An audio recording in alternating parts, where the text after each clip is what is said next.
a bit less obvious to most of the students who would read his book. Right. Okay, that's it. All right. So I've said all that verbally.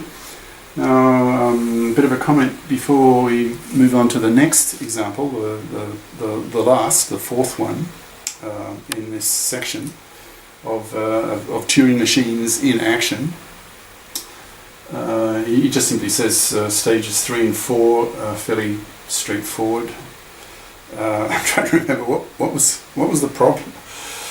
What was the third? Oh gosh, I have to look. Just a minute. I'm forgetting the problem. What was the third problem? Oh, it was doing some multiplication. Remember, the strings in the language took the form A to the I, B to the J, C to the K, and you had to show. You need to create a machine that would detect. Is that the word? Decide, yeah, whether it would decide that if the string was such that I times j equals k, right? And earlier board we split up the task, the design of the machine into stages, and stage 3 and 4. Well, yeah, we did it before. So he's talking about those stages and their implementation pretty straightforward. Okay. Okay, next example, so this is the fourth, as I've just been saying. So example 3.12, or 1.2 in the text. So you have a new machine.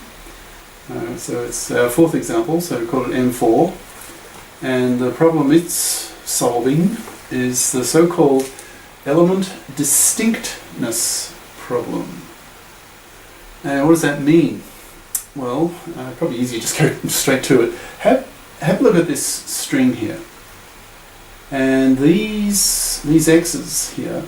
So you've got L of them, x1, x2, xl. So you have L of these strings. What sort of strings? Well, 0, 1, set 0, 1 starred. So these strings are random, of any length, binary strings, just strings of noughts and ones. Okay. So you've got L of these strings. And the task is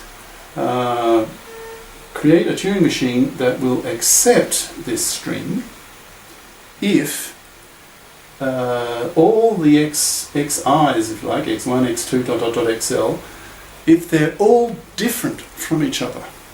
Okay? So they are distinct. So all these strings are distinct from each other. They're all different from each other.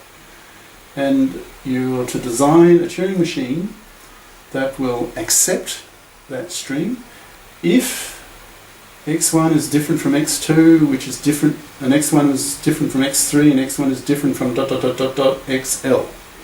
Okay? And x2 is different from x3, and x2 is different from x4, and x2 is different from xl, and so on. In fact, I'm giving you now a strong hint on how you could get your machine to do that, to do just that. All right? So you understand what the problem is now? The specification, the property of the string is that these are all different. So xi is not equal to xj for each I that's not equal to j, right? Or just in plain language, each of these strings is different from all the others. Okay? So you have L distinctly different strings. They're just L different strings. Okay? And they're separated by, so each string, binary string, is separated in the big, the string that goes into your, the string that's on your tape, the input string that's on your tape of your Turing machine. These strings are separated by hash signs. Okay? Note that there's no hash sign on the very right end here, but there is one on the left. Subtle thing. Okay, so the set of all such strings. Now I guess L is not fixed. It could, it's a random. It's not specified. Well, it's not specified. well, you're not told that L is given. So this could be, you could have any number of strings, I guess, because you're not told that L is given. Right. So the top level strategy. How do you go about it? Well, I gave you. Oops. I have these mental lapses sometimes by comparing. Sometimes I wonder if I'm at the beginning of Alzheimer's. Okay, so I gave you a hint before how you go about doing it. So you have a look at your first string, and you compare it with the next one, and the next one, and so on. Right? And then you start with your second string, and you can compare it with the third one. And then you start with your third string and compare it. Right? You just keep doing. That's your global strategy. All right. So now we're going to start.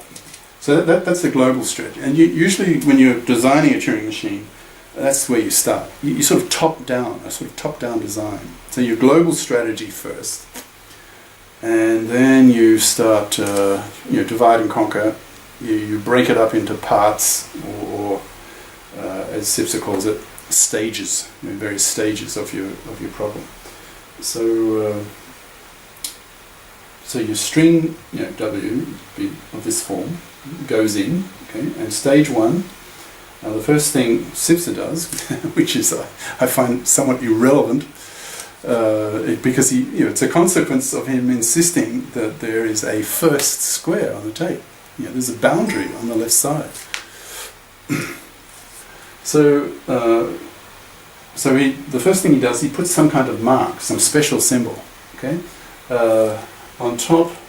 Well, you probably see the first line here of the next session. On top of the leftmost tape symbol. So if here is your tape, your Sipser tape, and here is your leftmost, your first square on the tape, well, the very first thing Sipser does is he puts a special symbol here, and he's going to use that to indicate, when you come back, when you're scanning back or just moving back leftward, when you hit this special symbol, you know that that's the end of the tape, that you've reached the end of the tape. Now, if Sipser had done what I suggest and what Minsky and many others, if I could bother, I suppose, to look at a string of texts, because I have quite a few, on the theory of computation. I could look at the chapter on Turing machines and see just how many of them start with a boundaried tape. It's infinite only in one direction, or in both. My gut feeling is that probably the majority of them would have an infinite in both directions, because it's just easier and simpler. So what's with Sipser? Okay. Anyway, so that's the first thing he does. That's stage one, right? And then the real work then starts. So that putting a special marker at the edge here to tell the Turing machine M4 that when it's coming back and it reaches this special, when it reads this special symbol here, it knows that it's at the edge of the tape, the left edge. Right, well, I'll just continue straight on with the next session.